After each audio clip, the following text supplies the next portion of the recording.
Bismillahirrahmanirrahim. Assalamualaikum warahmatullahi wabarakatuh. Selamat pagi anak-anak di rumah. Semoga sehat selalu ya. Jangan lupa jaga kebersihan, rajin berolahraga, dan makan makanan yang bergizi.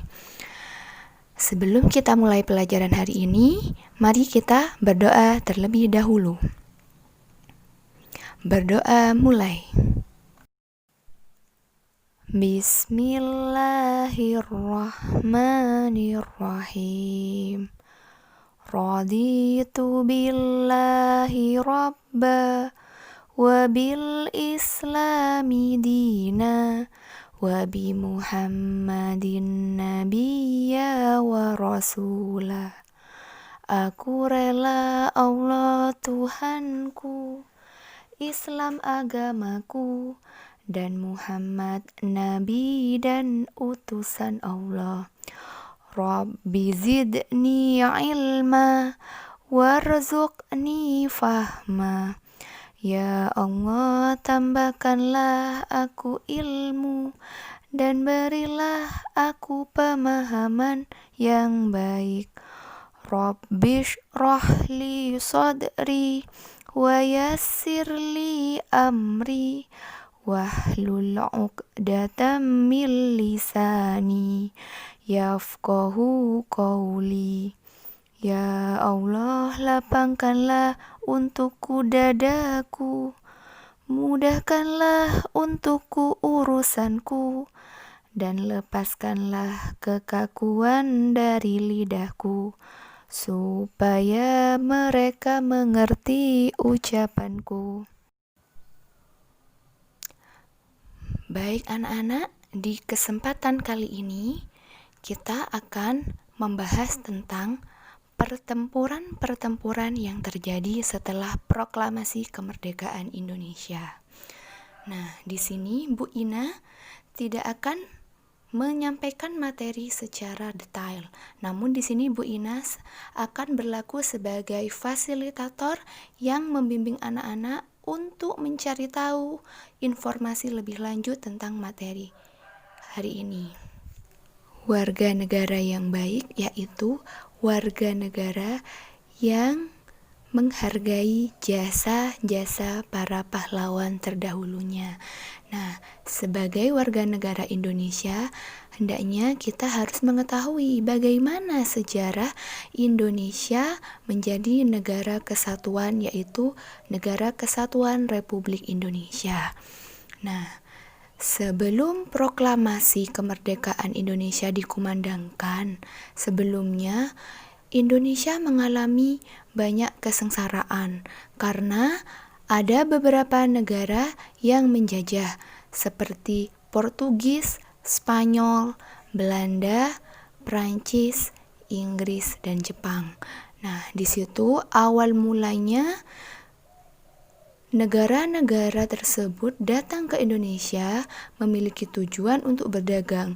Namun, seiring berjalannya waktu, melihat kondisi negara Indonesia yang kaya akan sumber daya alam serta sumber daya manusia yang masih sangat kurang mampu untuk mengolah, maka tujuan mereka menjadi menjajah Indonesia.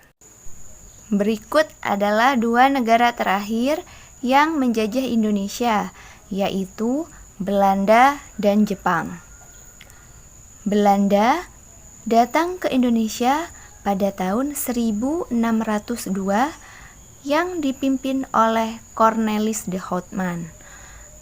Awal mula tujuannya yaitu berdagang hingga membentuk kongsi dagang yang disebut sebagai VOC. Total Belanda menjajah Indonesia selama 3,5 abad. Kemudian membentuk kerja paksa yang bernama kerja rodi yang mempekerjakan rakyat pribumi, yaitu rakyat Indonesia.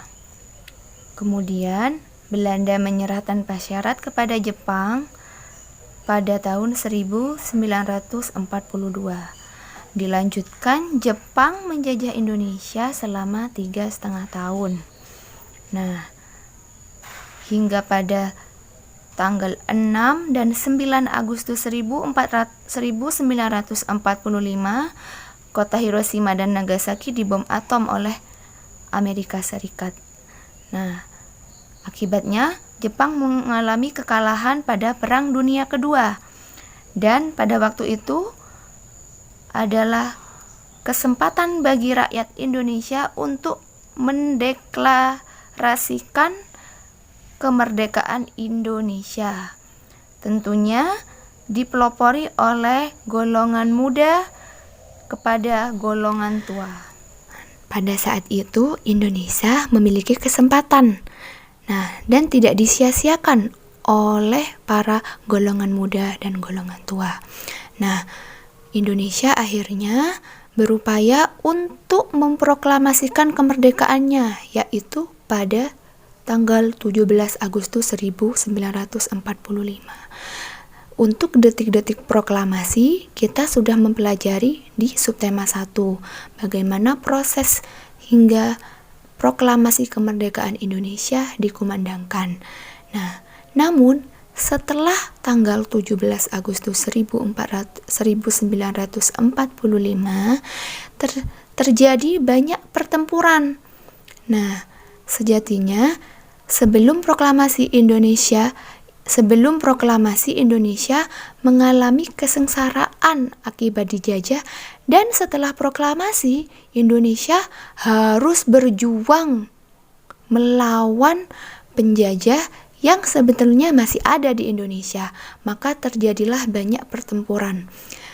Pertempuran pertama diawali pada pertempuran di Surabaya, yaitu pertempuran 10 November 1945.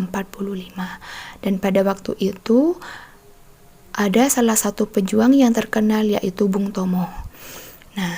Sehingga pada tanggal 10 November diperingati sebagai Hari Pahlawan. Kemudian ada juga pertempuran Ambarawa, pertempuran Medan Area, pertempuran Bandung Lautan Api, kemudian ada agresi militer Belanda 1, agresi militer Belanda 2. Sekarang silahkan anak-anak mencari informasi tentang pertempuran-pertempuran yang terjadi setelah proklamasi kemerdekaan Indonesia. Anak-anak bisa mencari melalui media elektronik ataupun media cetak. Kenapa Bu Ina meminta anak-anak untuk mencari informasi sendiri? Tujuannya supaya anak-anak tahu bagaimana beratnya para pahlawan sebelum kita memperjuangkan Indonesia. Sehingga dari informasi-informasi yang anak-anak ketahui atau anak-anak dapatkan dapat memicu anak-anak untuk menjadi warga negara yang baik, yaitu dengan cara meneruskan perjuangan para pahlawan terdahulu, dengan cara belajar yang rajin, menjadi warga negara yang jujur, dan saling bersatu, serta memanfaatkan waktu anak-anak sebaik mungkin. Selanjutnya, anak-anak silakan mengerjakan di buku tema 2, penilaian akhir subtema 2 halaman 70 dan 70 sampai 71 dan 74 sampai 75.